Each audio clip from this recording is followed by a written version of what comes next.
이제 여러분, 자, 문재인이는 갔죠? 송민수의 해고록 때문에 갔죠? 또 거짓말 많이 해서 갔죠? 그러면 두 번째 내 안철수 후보 좀 이야기하겠습니다. 내 이분은 딱 보니까 그 선거 포스터 사진을 보십시오. 저 합성 사진입니다. 내가 KBS 토론회 때 한번 물어봤어요. 왜 사진을, 내가 정치 22년을 했는데 선거 포스터에 합성 사진 쓰는 사람은 처음 봤다. 왜 합성 사진을 썼냐? 이러니까 이분 대답하는 게 걸작이에요. 디자이너가 한 거라서 자기는 잘 모른대요. 그래서 내가 한번 물어보려고 그래요. 머리는 안철수가 맞는데 몸통은 박지원이냐?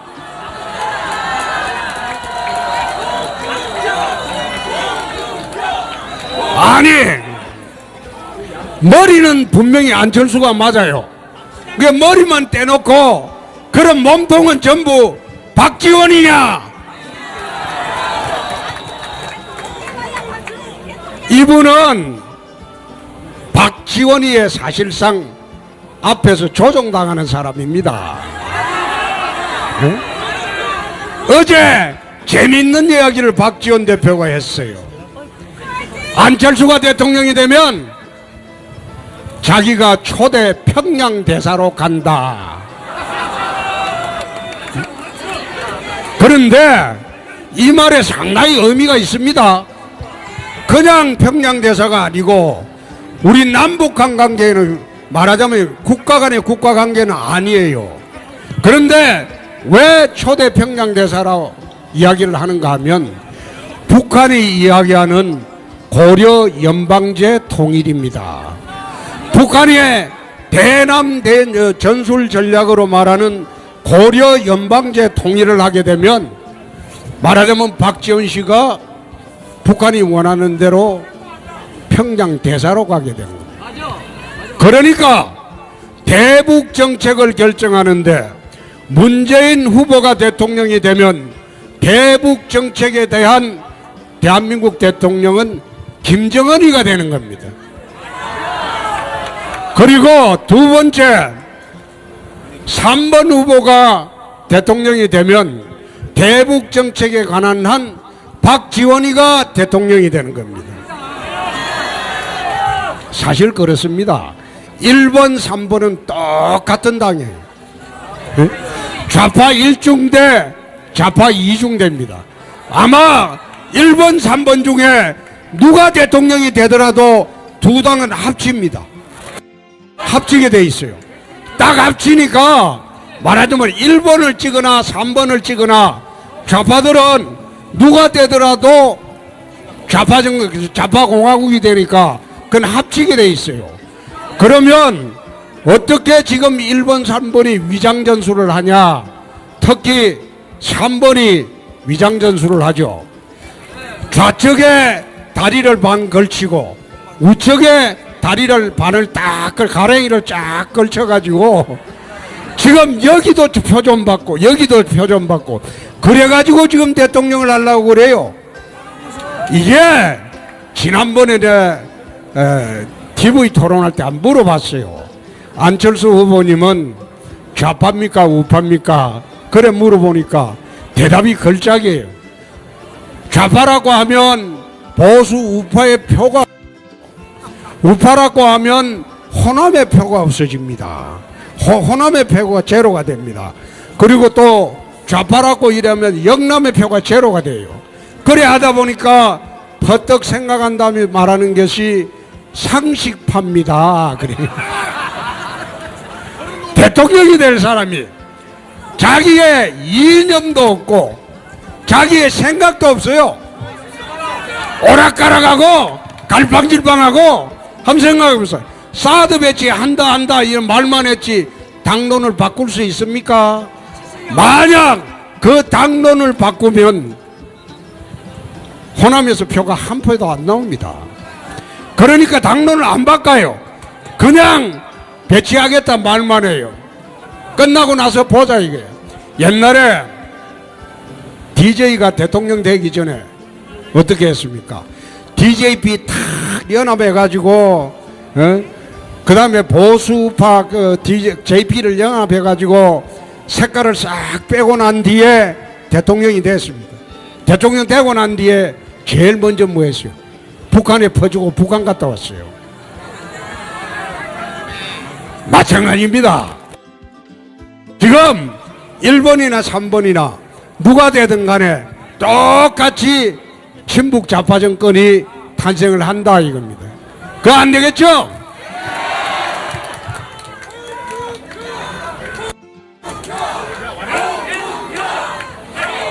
자, 홍준표가 대통령이 되면 어떤 나라 만드는지 내가 이야기 좀 하겠습니다. 첫째, 종북 색출해서 척결하겠습니다.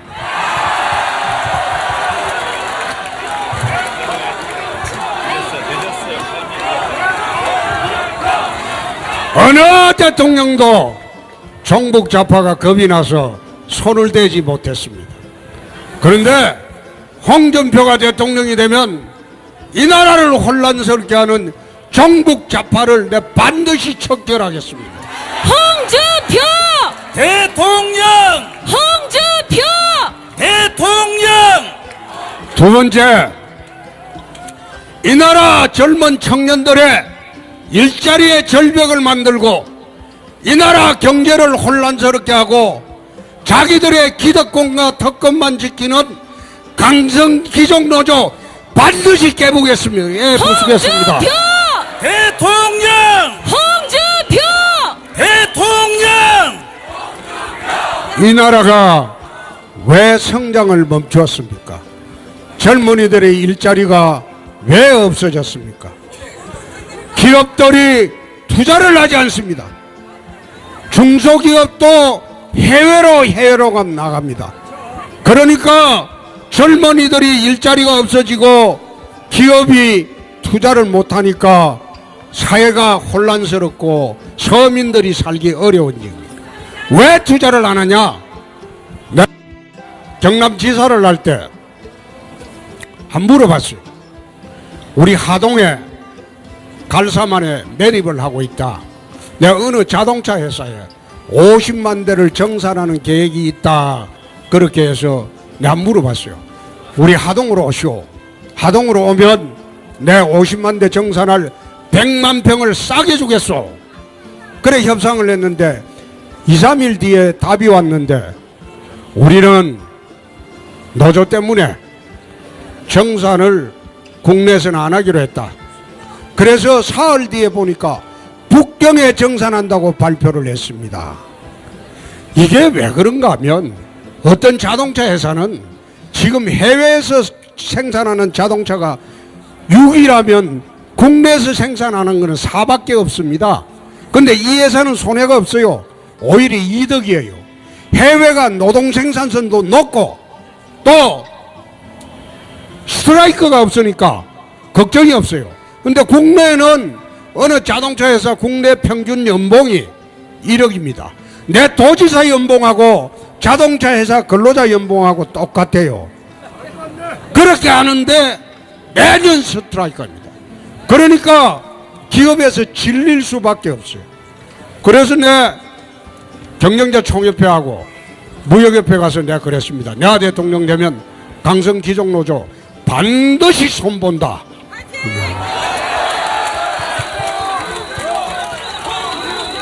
강성기종노조를 부수고 이 나라에 3%도 안 됩니다. 근로자의 3%도 안 되는 그 강성기종노조가 대한민국 경제를 망치고 우리 젊은이들의 일자리를 전부 다 없애고 있습니다. 이렇게 해서 나라 안 되죠. 그래서 어느 대통령이 들어와도 노조가 겁이 나서 손을 못 댑니다. 그런데 홍준표는 경남지사를 하면서 진주 어려운을 폐업하고 난 뒤에 강성기종노조하고 3년을 싸워서 내가 이긴 전적이 있습니다.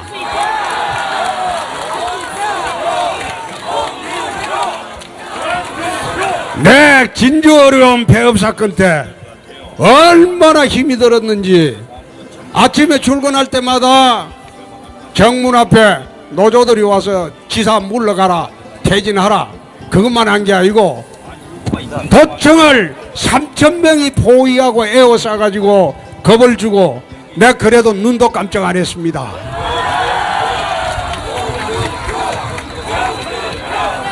(87년) 민주노총이 생긴 이래 민주노총하고 싸워서 이긴 것은 유일하게 홍준표밖에 없습니다. 홍준표! 대통령! 홍준표! 대통령! 세 번째, 내 정교조를 손 좀 보겠습니다. 이 땅에 자라나는 청소년들을 전부 좌파 이념에 물들게 하고 그 사람들이 다 커가지고 사회 전체가 종북 세력들이 다 생긴 겁니다. 그래서 정교조를 이대로 두고는 대한민국 젊은이들이 다 좌파 이념에 멍들게 됩니다. 그래서 홍준표! 홍준표!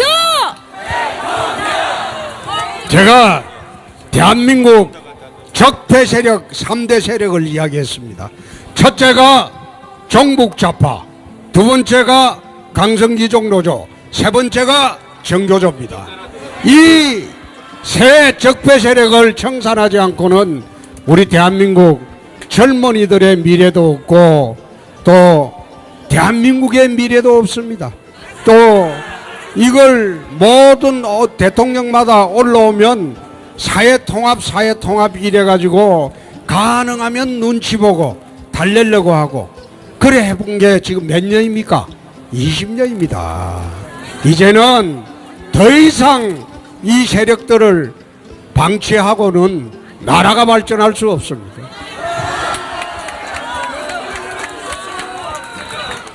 지난 겨울 엄동설안에 태극기를 들고 대한문에 모이시던 분들도 정말 그 마음 압니다.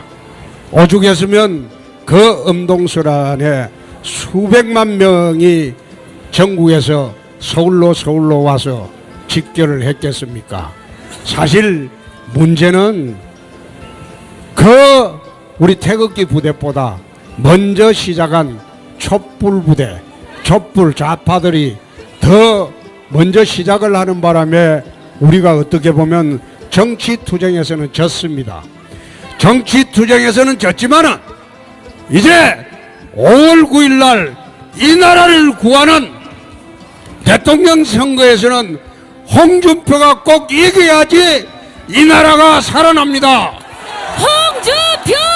대통령! 홍준표! 대통령! 홍준표를 찍어야지 자유 대한민국을 지킬 수 있습니다.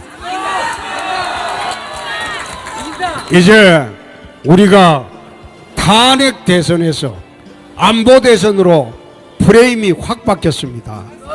만약 탄핵 대선이었다면 우리 당이 어렵겠죠. 그런데 정말로 북미 간의 초긴장 상태로 가면서 이제 대선의 양상은 안보 대선으로 바뀌었습니다.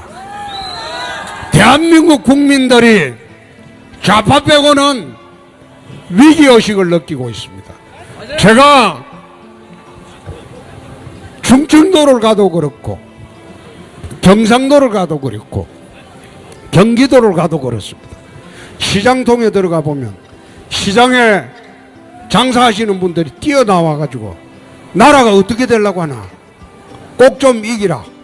그래서 내가 혹시 사장님 여론조사 전화 받아봤습니까? 우리가 먹고 살기 바쁜데 그거 뭐 받을 여가 어디 있노? 그래가 세상에 그래가지고 내가 어느 여론조사 기관에 그걸 안 봤어요. 로데이터라고.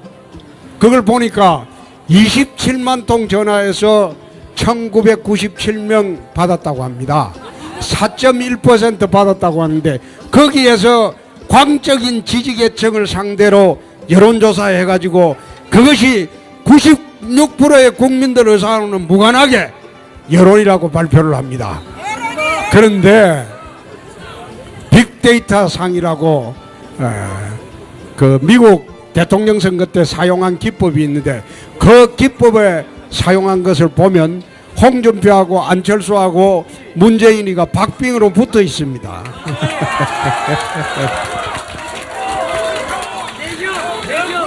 저는 그렇습니다. 저는 그렇습니다. 열심히 하겠습니다. 열심히 하고 마지막으로 이제 제 이야기만 하고 끝을 내겠습니다. 저는 저희 아버님이 무학입니다. 학교를 가본 일이 없어요. 저희 어머님은 문맹입니다. 까막누입니다.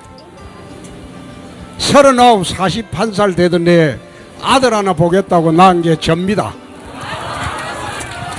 옛날에 39에 아들 하나 봤다 그러면 얼마나 귀하게 컸겠습니까? 근데 우리 집이 너무나 가난해가지고 먹을 게 없었어요. 그래가지고 초중고등학교, 내 초등학교를 5번 옮겼습니다. 6년 다니면서. 찾아서 저희 집은 이제 아버님은 막노동을 했고, 그래서 마지막으로 이사 간 곳이 울산입니다. 울산에 가가지고 저는 울산 현대조선소에 야간에 경비를 냈습니다. 일당 800원 받았습니다. 그 당시에. 그리고 저희 어머님은 뭐 집에서 이제 밥을 짓고 계시고, 저희 누나 여동생은 또 이제 공장에 다녔고, 저는 중고등학교, 대학교를 고학으로 다녔습니다. 공부라도 해야지 내가 살 길이 열린다. 그래서 열심히 살아가지고, 네, 우리 아버님은 대학교 2학년 때 돌아가셨고, 어머님은 96년도 돌아가셨습니다. 저는 제 인생에 살면서 멘토를 세종대왕이나 이수신 장군, 김구 선생도 아닙니다. 내 엄마입니다. 내 글 모르고 그렇게 자식을 위해서 헌신하고 착하게 살면서 남 욕 안 하고 피해를 봐도 참고 욕을 얻어먹어도 참고 무지렁이처럼 우리 부모가 살았어도 착하게 살았습니다. 네, 이 이야기를 했습니다. 현대중공업에 일당 800원 받던 경비원 아들도 또 까막눈에 엄마를 둔 그런 무식쟁이 어머니 아들도 대통령이 될 수 있는 게 민주주의다.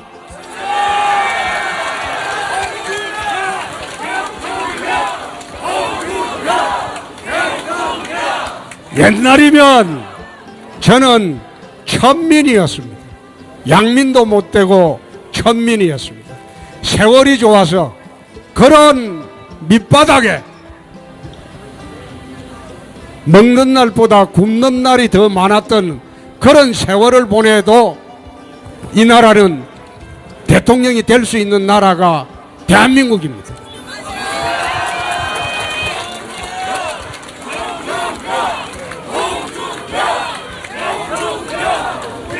이제 대한민국의 힘으로, 대한민국 국민의 힘으로 경비원 아들이 대통령이 되면 이 나라 70%에 달하는 이 서민들의 생활은 청와대가, 홍준표가 책임지고 돌보도록 하겠습니다.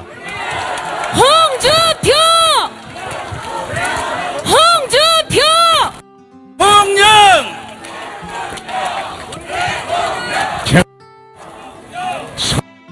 대통령을 하겠다는 이유가 바로 거기에 있습니다. 어릴 때부터 평생을 살면서 서민들의 예환을 직접 보고 경험하고 또 당하고 느끼며 살았기 때문에 우리 서민들이 무엇을 원하는지, 어떻게 해주는 게 나라가 해주는 게 옳은 것인지 아마 홍준표가 나온 후보 중에서 제일 잘할 겁니다.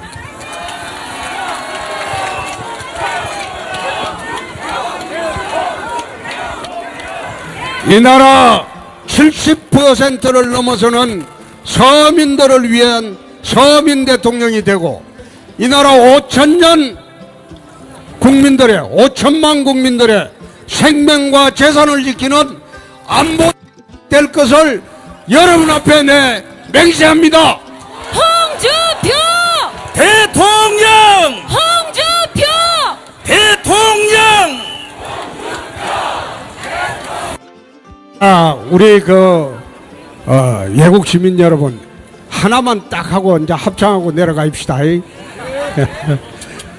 문재인이가 대통령이 되면 대북 정책에 관한 한국 대통령은 누굽니까? 네, 김정은입니다. 보면 1번 김정은, 2번 홍준표, 3번 박지원 이래 되어 있습니다. 대통령이 되면 대북 정책에 관한 한 이 나라 대통령은 누굽니까? 박지원입니다. 그래서 저희들이 정말로 5월 9일 체제를 선택하는 날입니다. 단순한 대통령 선거가 아니고 체제를 선택하는 날입니다. 친북 좌파 정권을 선택을 해서 1번 것이냐, 보수 우파 정권을 선택해서 홍준표를 찍을 것이냐.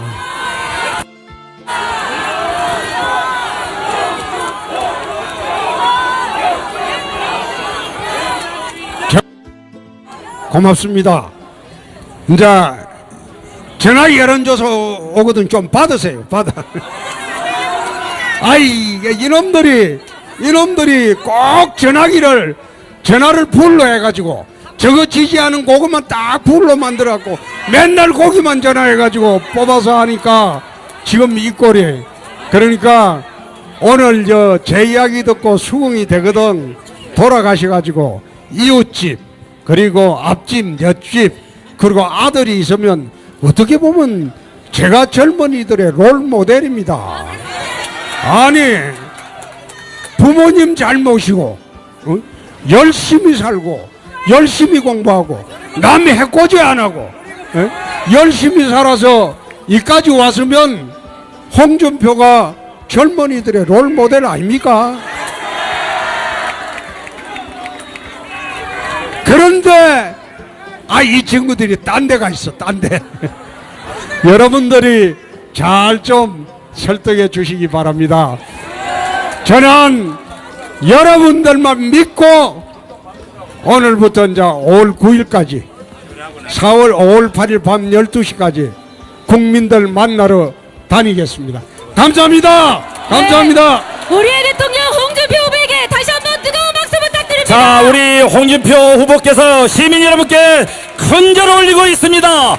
자, 여러분 큰 박수로 대선 필승입니다. 홍준표! 대통령! 홍준표! 대통령! 표전 받고 그래가지고 지금 대통령을 하려고 그래요. 이게 지난번에 TV 토론할 때 안 물어봤어요. 안철수 후보님은 좌파입니까 우파입니까? 그래 물어보니까 대답이 걸작이에요. 좌파라고 하면 보수 우파의 표가, 우파라고 하면 호남의 표가 없어집니다. 호남의 표가 제로가 됩니다. 그리고 또 좌파라고 이러면 영남의 표가 제로가 돼요. 그래 하다 보니까 퍼뜩 생각한 다음에 말하는 것이 상식파입니다. 그래. 대통령이 될 사람이 자기의 이념도 없고 자기의 생각도 없어요. 오락가락하고 갈팡질팡하고 한번 생각해보세요. 사드 배치한다 이런 의미가 있습니다. 그냥 평양대사가 아니고 우리 남북한 관계는 말하자면 국가 간의 국가 관계는 아니에요. 그런데 왜 초대 평양 대사라고 이야기를 하는가 하면 북한이 이야기하는 고려 연방제 통일입니다. 북한의 대남 전술 전략으로 말하는 고려 연방제 통일을 하게 되면 말하자면 박지원 씨가 북한이 원하는 대로 평양 대사로 가게 된 겁니다. 그러니까 대북 정책을 결정하는데 문재인 후보가 대통령이 되면 대북 정책에 대한 대한민국 대통령은 김정은이가 되는 겁니다. 그리고 두 번째 3번 후보가 대통령이 되면 대북 내가 한번 물어보려고 그래요. 머리는 안철수가 맞는데 몸통은 박지원이냐?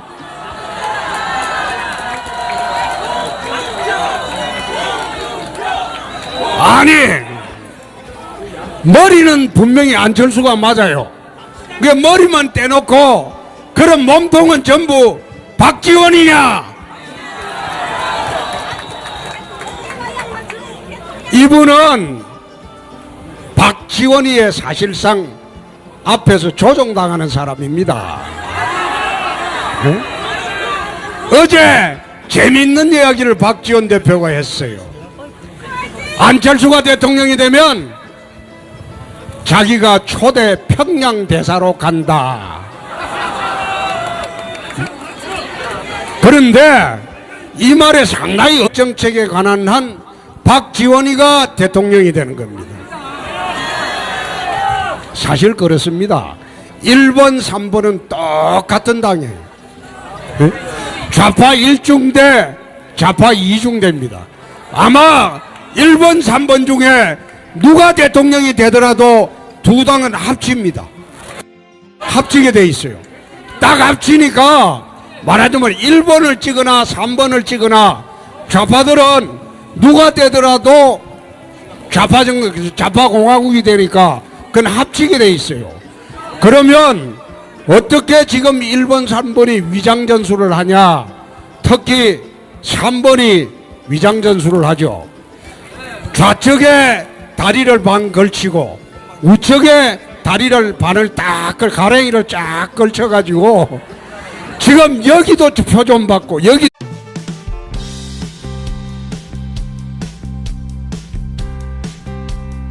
이제 여러분 자 문재인이는 갔죠? 송민소의 해고록 때문에 갔죠?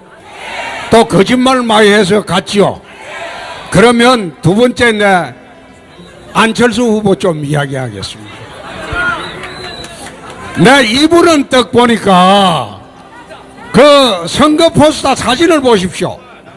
저 합성 사진입니다. 나 KBS 토론회 때 한번 물어봤어요. 왜 사진을 내 정치 22년을 했는데 선거 포스터에 합성 사진 쓰는 사람은 처음 봤다. 왜 합성 사진을 썼냐? 이러니까 이분 대답하는 게 걸작이에요. 디자이너가 한 거라서 자기는 잘 모른대요. 그래서